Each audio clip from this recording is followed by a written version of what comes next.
What's up, guys? We are back with another review, and we're taking a look at a Disney figure from a company that I don't think I've ever even handled any of their stuff before. I've seen it in person, but I don't think I've ever actually, touched it. So we're taking a look at the Beast Kingdom Dynamic Action Heroes Stitch from, of course, Disney, Lilo, and Stitch. The folks over at Big Bad Toy Store actually asked me if I wanted to take a look at this, so here we are. I'm very curious to check this thing out because it looks pretty accurate, but it's also in this really crazy huge scale. It's a 1/9 scale figure, so it's definitely it's a little bit different. Now, it comes in this absolutely massive box because the figure itself is really big, but it very much is themed to the property, so it has sort of this Hawaiian look and feel. You've got a big window with the figure and all of the accessories in there, and then you've got product shots on the spine, and then the back of the box gives us kind of like a loadout with all of the accessories showcasing the interchangeable heads, as well as kind of a rundown of what all is included in this box. So yeah, let's do it. Let's pull this little guy out and take a look. And here we go, out of the package. This is the Beast Kingdom Stitch figure. Again, this is kind of a weird thing that it exists in its own little scale, and it's not exactly like the most action-y action figure. It's more like a display piece that also happens to have articulation, is kind of how I'm viewing it, because this thing is a 1/9 scale, so it's really, really big. Like, it's a very big, chunky figure that's not going to scale with much of anything, really. Like, I can't think of much off the top of my head that I have that this thing's going to go with. It's very much going to be its own thing. So let's see what it can do, see how he moves around. You've got a head that is on a really, really big ball, so he's able to look up really nicely, and he's able to look down really good, too. You've got tilt side to side, got full rotation. The ears are also articulated, so they're on hinges. They're really, really tight, as you can tell, and they've got rotation. It's just a ball hinge. And then you've also got ball hinges for the arms, so they go in and out, side to side, and rotate them, but they're really weird. Like, if you pull them too far, they're going to pop right out. So kind of watch out. Like, if you try to move them too close into the chest, you're going to start to pry them out of the torso.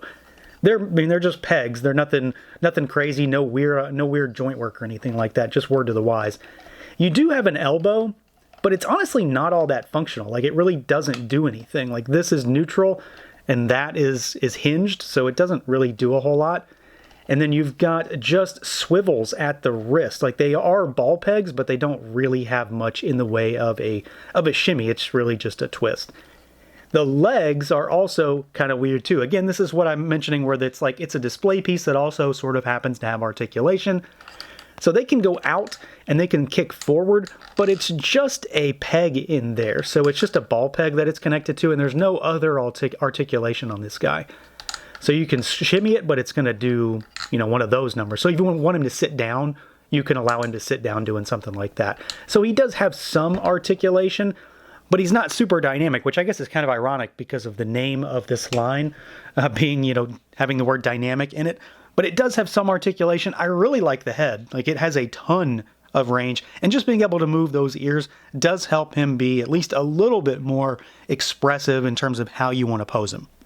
Now, visually, this is where this guy is both good and kind of weird at the same time. It's a lot of weird with this design because it does really look good. Like, there's a ton of, I guess, accuracy is the best way to say it, not likeness, but accuracy to Stitch in the movie. The color, I think, is spot on. The head, in particular, I think is incredibly well done. Like, it looks great. The ears look nice. I do have some sort of wonky paint on the ear over there, but it's largely okay. Everything is kind of oversized on this guy, and that plays a bigger factor in the arms than anything else. I feel like his arms are just way too big. Like, they're sort of like a gorilla's arms almost, because they just sort of rest on the ground. And I know Stitch is obviously an alien, and he has some odd proportions to begin with, but I feel like they're way, way too big. They're way too big to not also be able to do a lot either, if that makes any sense. But he does look pretty good. Like, there's not really much paint on him either. It's mostly molded plastic. You do have some paint on the back because you've got the sort of fur patterning back there and that little stub tail that he's got. Most of my interest with this guy lies in just the overall head sculpt, because the head is super oversized too, which makes sense for what the character is. But I think accurately speaking, the face, the head, the ears all look really good, and that's kind of the big thing for me, because that's where all the character lies on this guy. And at least with this particular figure is that head, the face, the slight expression that he's got. There is another face that we'll talk about here in a minute, but he does look really good. My main issue in particular is that I do think that the arms look, well, just quite oversized. And then let's do some quick size comparisons. You know, again, like I said, this guy is not really going to go with anything. Visually speaking, like, I don't think his style meshes with a lot of other stuff, at least that I have. But size-wise, this is where I kind of focus back on him being more like a display piece that also happens to have articulation. Because, I mean, this is huge by comparison. Especially with these ears, he seems a lot bigger than he is, but he is still incredibly bulky, and obviously he's supposed to be a tiny little guy. And he is, you know, bigger here than a NECA turtle and a Super 7 turtle. And then let's move these aside and do some other stuff. And, you know, the fact that he's big is not necessarily a negative on its own. It's just sort of, it is what it is. Like, he is a large figure, so he's not necessarily going to mesh with a lot of other stuff. So here he is with a Mythic Legions Ogre Scale figure. And let's take Leo aside, and then here is a Marvel Legends Build-A-Figure. So there's the controller, and you can see, I mean, he's basically up to the ears when they're pointed upwards anyway. And let's take this big guy aside. And here is a Hasbro figure, which I think really sells the idea of just what we're dealing with here. He's not only big and bulky, because again, different scale entirely than a lot of these other lines that you might be collecting, but he's just a big figure. So he's going to be very much his own thing, a figure apart on your display or on your desk or wherever you're going to display him, because he's not really meant to mesh with much of anything as far as I can tell. Now, as far as accessories goes, this thing does come with a pretty solid amount. A lot of it's all like really big stuff too, which I guess makes sense because, well, it's a big figure. To start with, we do get an extra face. So it's not an extra head, it's a face plate. So you pop the face plate off and you put this one on, and you've got, you know, your standard one, which is him just sort of, you know, being, you know, sort of happy, got a slight expression going. But then we've got this one, which is him growling, which I really like. I'd say it's my favorite of the two, although I'm not really sure you can utilize a lot of the accessories with this. You can use one for sure, but I do like this. It's very different. I like the fact that it is, of course, entirely different than the regular head. We do get some extra hands too. So to start with, you get a set of like splayed finger hands, you know, where he's just got his hands out or fingers out. And then you also get a set of fists. And since these are just ball pegs, they just pop right off and pop right back on. Now, he comes with other stuff, of course, and we get, it's all stuff that's obviously very themed to the movie. So, you know, things that are more like iconic scenes, like you get the sunglasses, which do fit on him pretty well. They work better on the other head than on this one. We get the ray gun, which I will say he does have a very difficult time actually holding this. It fits in his hand. It's just sort of not the tightest grip, but he can hold it.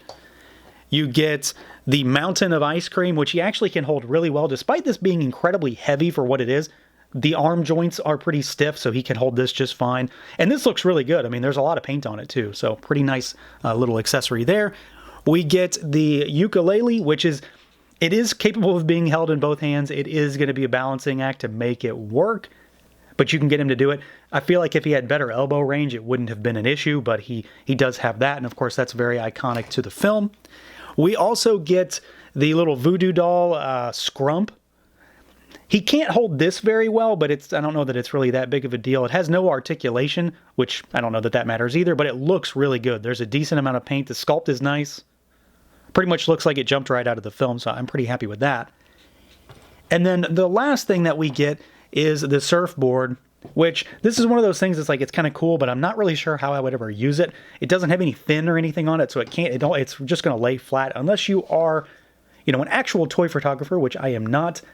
You're probably going to have a hard time actually utilizing this, but it is sized really well, and it does look good. I mean, it's nice and big and chunky, super bright. It is definitely a fingerprint magnet, as I am realizing right now, but he does come with a lot of cool stuff. Like, there's a lot of interchangeable parts here, and this is another instance of me going back to him very much being like a display piece. Like, you've got some really iconic things here that if you're a Lilo and Stitch super fan, I guess, you'll be able to pick out some of these high points and have one on your shelf. So yeah, overall, this is a pretty cool figure, but of course it is not going to be for everyone.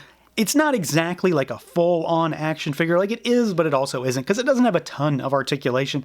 It has just enough to really say that it's movable, but it's not really dynamic, despite the name of this line. He does look good, though. I do think the arms are a little big, but I do think he looks good. The colors are incredibly on point. The faces, in particular, I really like. And I do like the fact that the ears do have some character to them with being able to move.